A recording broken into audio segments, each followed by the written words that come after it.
Welcome to Jewish World Weekly on I-24 News. I'm Emily Francis. Every week, we're focusing on stories, issues, and personalities of Jewish interest here in Israel and throughout the diaspora, the global Jewish community. And we start with our top 5 items in the Jewish world, presented by Lynn Plachmeyer. Lynn. Thanks, Emily. Here are the top 5 items in the Jewish world this week. 2 nurses in a Sydney hospital have been suspended after saying in a viral video that they would kill Israeli patients. Speaking in an online chat room with an Israeli TikToker, Ahmad Bashar Nadir and Sarah Abu Lebde said that they had already sent Israeli patients to Jahannam, which is the Arabic word for hell. New South Wales State Health Minister Ryan Park said that the nurses have been, quote, stood down immediately, pending an investigation. 3 of the largest Jewish denominations in the US are suing the Trump administration for allowing immigration raids in synagogues. The governing bodies of the Reform, Conservative and Reconstructionist movements filed a suit in DC after the Trump administration reversed an order that prohibited immigration and customs enforcement from operating in, quote, sensitive locations such as churches and synagogues. Several synagogues sheltered immigrants at risk of deportation in Trump's first stint in office. Leading members of the UK's Jewish and Muslim communities signed a landmark agreement to improve interfaith dialogue amid heavy tensions. The Reconciliation Accords, also known as the Drumlanrig Accords, were signed at Buckingham Palace alongside King Charles and are aimed to ensure that Jewish and Muslim communities can navigate challenges together while fostering mutual respect and solidarity. The UK has seen a spike in both anti-Semitism and Islamophobia following the October 7 attack and subsequent Israel-Hamas war. The predominantly Muslim country of Azerbaijan will be sending a Jewish participant for this year's Eurovision contest. Asaf Mishiev is the lead singer of Mama Gama, which will represent the country in Basel this year. He went to a Jewish school in Baku and says he is heavily influenced by Israeli and Hebrew music. And a self-described queer, Yiddish, anti-Zionist, anti-capitalist, vegan and kosher cafe is set to open in New York 2 years after it closed its doors in Scotland. The Pink Peacock Cafe caused a stir in Glasgow with its anti-Zionist Jewish stance and anarchic merchandise, including stickers calling for the abolition of the police. It closed down in 2023 after receiving anti-Semitic hate from fellow leftists. Those are the top 5 items in the Jewish world this week. Back to you, Emily. Controversial rapper Kanye West has done it again, this time in a big way and is sending shockwaves around the globe. The rapper, who now calls himself Ye, paid several $1 million for a Super Bowl commercial simply to promote his website selling T-shirts with swastikas on them. Similarly, he posted on X that he's a Nazi and professed his love for Adolf Hitler. After the ADL and other Jewish organizations called for Elon Musk to take down his X account, Ye ended up deleting his own account. His website, meanwhile, selling the anti-Semitic T-shirts, has also been taken down, and now he's being sued by former employees for alleged anti-Semitic and misogynistic comments. Joining us now from London is entertainment journalist Josh Rom. Thank you for being here. All very disturbing as we have watched this story unfold. Now, this is the second time in 3 years that he has gone on a rampage professing his views as a Nazi and a fan of Adolf Hitler. What do you have to say about it? It's beyond disturbing, quite frankly, but I think what people need to realize is just how dangerous this man is, because I think he crossed several lines this week. It's one thing going on Twitter. This is a man as well who has been diagnosed with bipolar. So when it came to his tweets, people took a very nonchalant attitude because people thought, oh, this is the ravings of what looks like a madman. Whether he is or not, that's a question. You know, he does have bipolar, as I said. But we thought, and a lot of people thought, better to not give it airtime, better to not even give this man a platform when it came to his tweets, however deranged they were. However, the Super Bowl ad and that website crossed several boundaries, because what he was effectively doing, he was, by selling these T-shirts with these Nazi logos, these Nazi paraphernalias, this Nazi paraphernalia alongside his deranged tweets, what he was effectively doing was not just endorsing hate, but monetizing it corporately, earning potentially millions of dollars, emboldening this attitude as if it was a mainstream product. That in itself is incredibly disturbing. It is also dangerous, because when we're living in a world where anti-Semitic incidents are at an all-time high, the highest they've been since the Holocaust, since the 30s, since the 40s, and then you have a man who is very influential in the music industry. He's still working on music with his own daughter. He's producing her album. When you have a man with millions of fans still, a huge influencer on a worldwide scale, promoting a product on not just the biggest stage in America, the Super Bowl, but effectively to the world, and trying to normalize it, trying to normalize the idea of the elimination of the Jewish race, that is not just deranged, it is dangerous. And it's evil and it's cruel, but let's also talk, responsibility also lies in other people's hands. Listen, I mean, the Super Bowl is not just the United States. I mean, it was seen this year, the highest rated Super Bowl in a very long time, 130 million people. And everybody knows half the people watch the Super Bowl, not even for the game, but for the commercials. So is there also accountability for whoever took his money and agreed to put something like this on the air? Yes, I think there absolutely there needs to be accountability, because the fact of the matter is, even before the Super Bowl, yes, they might not have been aware of what the contents of the Yeezy website was, which is selling one product and one product only, and that was that Nazi T-shirt. But at the same time, Kanye was, before the Super Bowl, he was going on his rant. The sponsors, whoever was behind the broadcast, should have seen that this man was espousing deranged and dangerous, not conspiracy theories, deranged and dangerous anti-Semitism. We also know that Kanye West is prone to committing stunts. Look at what he and Bianca Censori did at the Grammys. You can see the images there when Bianca is going to take off her fur coat and reveal a very sheer dress where you can basically see her naked body. Kanye West is prone to stunts. So there needs to be accountability for the television broadcasters for taking his money, for taking his adverts. And then also, by taking his money, you're taking the money of an anti-Semite, of a very prominent and dangerous anti-Semite as well. So it's not just the actual product that he was selling, it's also who they're taking money from. So yes, there does need to be accountability. Yeah, I mean, for sure. And also, we're talking about, okay, yeah, people say he's bipolar. I mean, again, that's not an excuse. And then we read that he's saying, no, that was a mistake. I have autism. So he's also using diagnoses to justify his behavior. So what can be done, short of the fact his site is being taken down? He voluntarily took himself off of X. He is being sued. People are dropping him, his agent's dropping him, but it doesn't seem anything is going to stop this guy. Well, this is the thing, America, and to be fair, the Western world, we are the land of the free, we are the land of free speech, but free speech does have limits. You cannot have hate speech. What can be done? Can he be arrested? Unfortunately, in the United States, it might be illegal to support Nazis in Germany and other countries, but it's actually technically, I've been reading this week, it's not actually technically illegal to support Nazis in the United States. So maybe, laws might need to be rectified somewhere. Kanye definitely needs to be, he needs to get some sort of professional help. I think, he is a danger to, as I said in my piece for The Sun this week, what he's been doing, not just what he's been saying, but the actions that he's been doing, this monetization of hate and this monetization of the idea of eliminating the Jewish people off the face of the earth, that's not just deranged.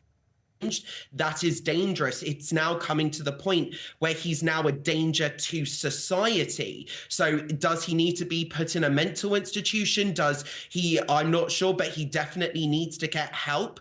But also it's on us as Jewish people to also keep calling this out, keep raising awareness, keep saying that this isn't normal. This should not be normalized. This absolutely cannot be normalized out of any way, shape or form. And I was actually at a dinner this week, and a fellow journalist went to cover the Auschwitz commemorations this week. And he said to me, what struck him most was actually how the survivors of the Holocaust were saying, well, no, the anti-Semitism, it's the exact same now.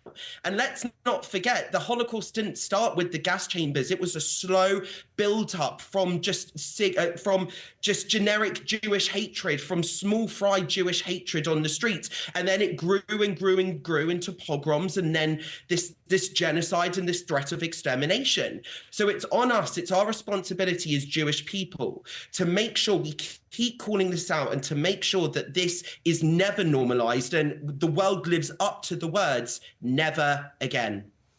All right. Thank you very much, entertainment journalist Josh Rom. Thank you very much.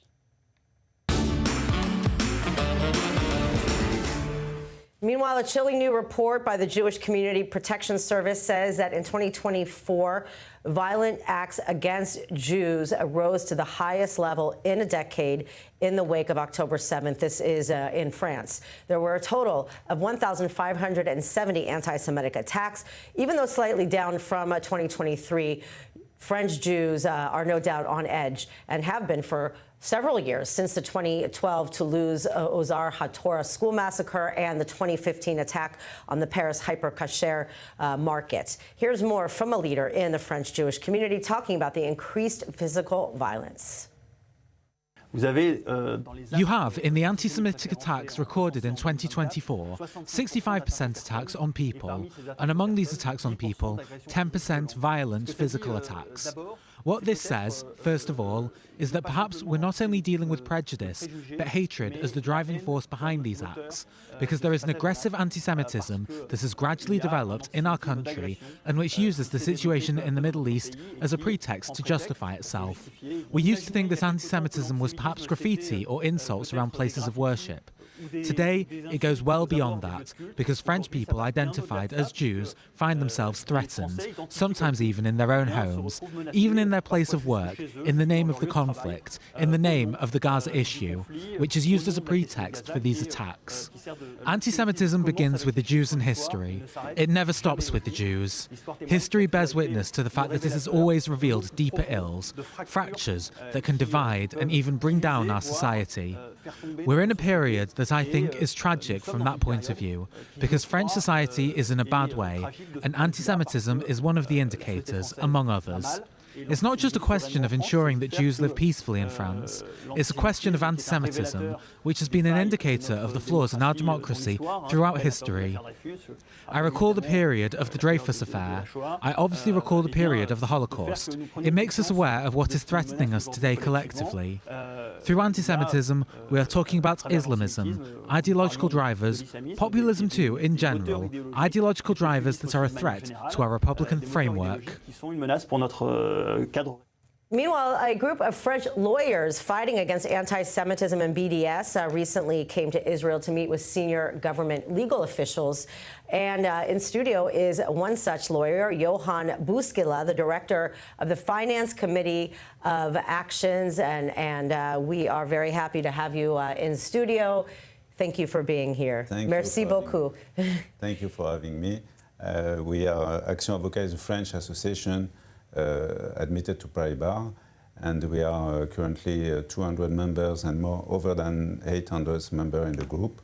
And basically we are fighting in France against anti-Semitism, disinformation, terrorism and boycott. So explain, we look at the statistics, over 1,500 acts of violence against Jews in France since 2024, and it seems that they're getting even more violent, physical violence. Explain what it's like for Jews living in France with these conditions.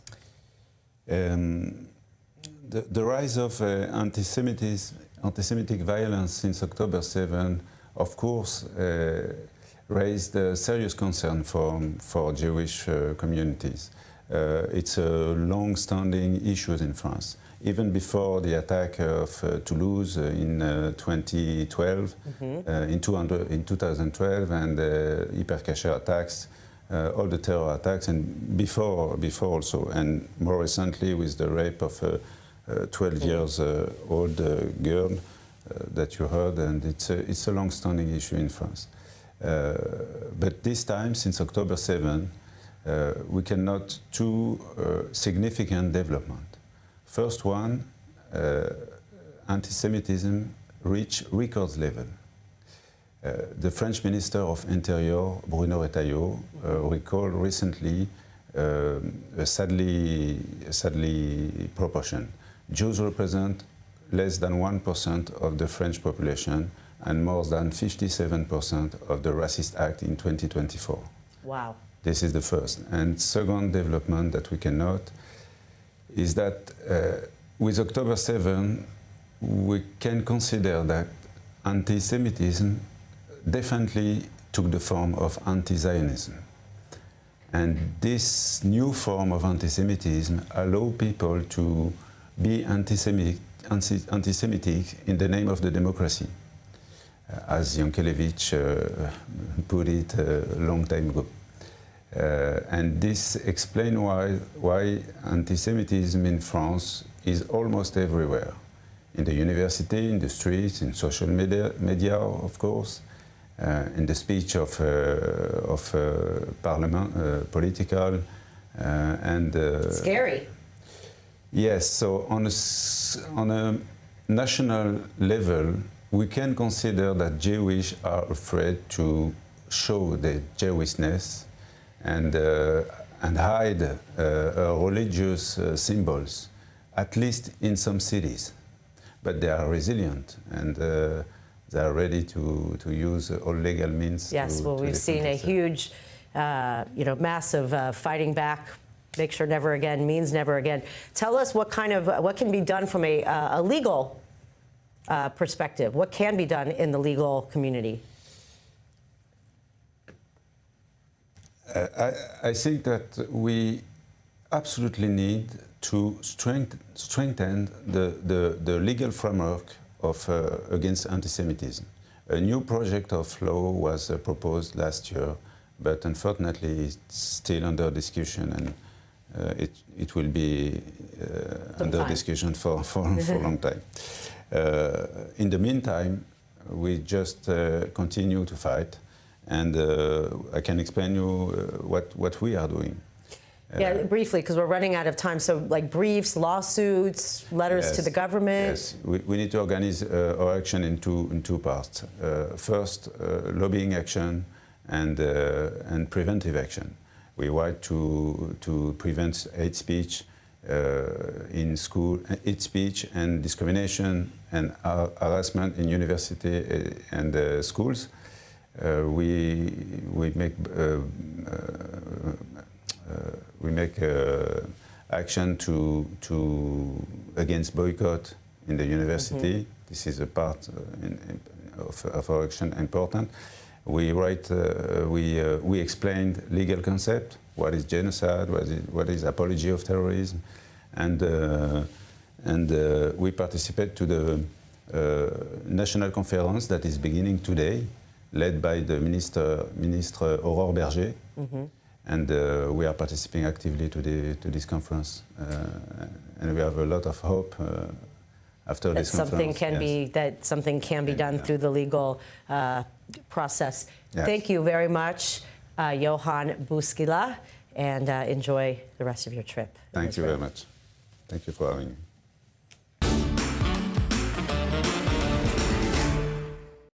Here in Israel, more than 1.5 million people have a disability of some kind, which is 20%, and nearly 1 in 10 children has a disability. For nearly a half a century, a dedicated company or nonprofit called Beit, Issie Shapiro, has been providing life-changing services while also teaching this community leadership skills for the future. Joining us now by Zoom is Michael Lawrence, the Chief Advancement Officer at Beit Issie Shapiro. Thank you for being here, and hats off for all of the very important work that you all have done. You know, we know there's such a large percentage of people with disabilities here, whether born with them, injured in the Army and whatnot. We know since October 7th, a lot more people are coming home with these types of injuries. Explain why what you're doing is so important. Well, thank you very much, and it's wonderful to have this opportunity to share what we are doing.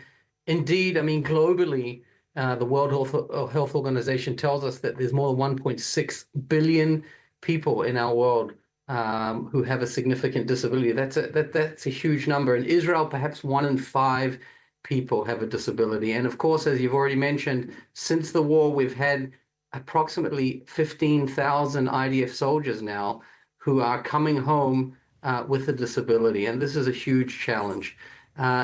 This has been a time of crisis for Israel over the last almost year and a half.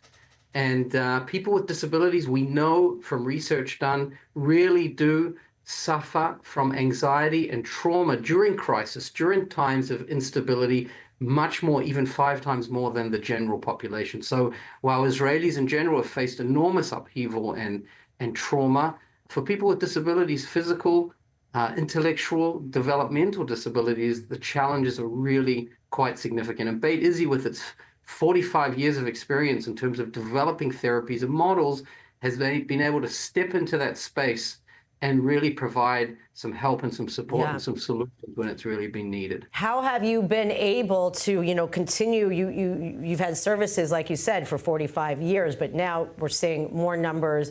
Mental health professionals are spread very thin because we're at alarming levels. A study just came out just on the PTSD numbers within Israel. So how are we able to reach everybody in these times?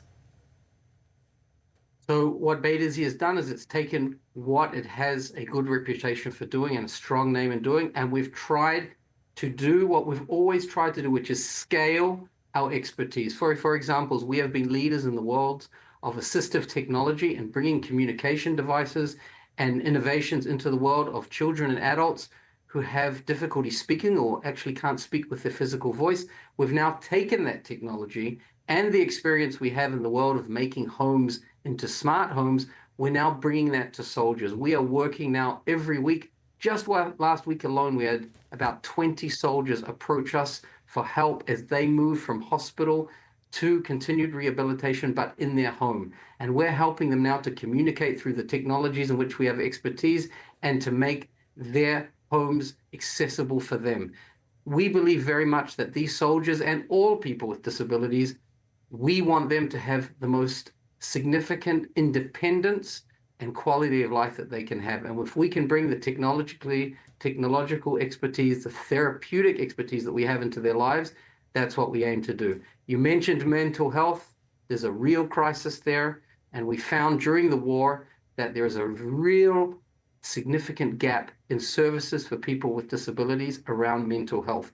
All of us need mental health services at various times of our lives, and that goes too for people with disabilities. So Beit Issie will be launching very shortly a residency center, an internship center, so that psychotherapists and psychologists will learn how to work also with people with intellectual and developmental disabilities. Right. I mean, it makes so much sense. You can work on your, physical limitations, but sure, emotional and, things that could come up during that healing process is so important. But also you're doing things like doing leaderships for young people, leadership programs, teaching them skills so they have a purpose for their lives. Tell us about that. Well, we have at Beit Issie Shapiro not only therapeutic services, but we also have a leadership center. What does that mean? We bring together and we mentor groups of both youth and adults with intellectual and other disabilities, and we teach them. And in fact, we learn a lot from them. They're really leading us. How do we build an Israeli society that is the kind of society that we all want to see, a society that is accessible and inclusive of everyone, people of all abilities?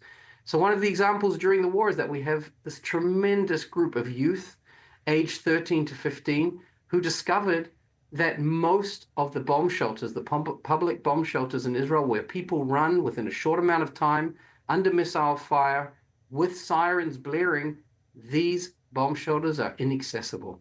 And they also found, when they went around the communities in Israel and around cities, they found that there was no resource for people to learn which bomb shelters, which missile shelters are accessible. So they worked really hard to speak with leaders in the community, with council members, with municipal leaders, and say, hey, folks, a good percentage of your community are people with disabilities. How can we make it easier for them to be sheltered and to be safe during wartime?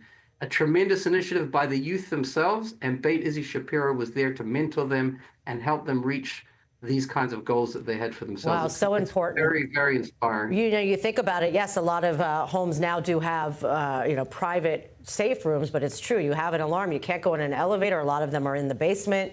I myself go down with my kids, a lot of flights of stairs. You realize there's a whole segment of the population that, is in danger with not having things be accessible, for sure. 100%. And what happens then is that they say, well, we just won't leave our homes. And then a process of social isolation begins, as we saw during the COVID pandemic. Someone in a wheelchair or someone who is hard of hearing doesn't hear the siren, for example, begins to say, I'll just stay put. Socializing, I won't be able to do for now. And that's complicated, and that's also painful. Part of the also the mental health challenges that maybe one day it will count as a disability, since so many people are suffering it, and we're now actually giving it a name. So thank you very much, Michael Lawrence of Beit Issie Shapiro. Thank you so much. And that is all for this week's episode of Jewish World Weekly. Please head over to i24 News' YouTube channel to catch up on previous episodes. And thank you all for watching. Shalom from Tel Aviv. I'm Emily Francis.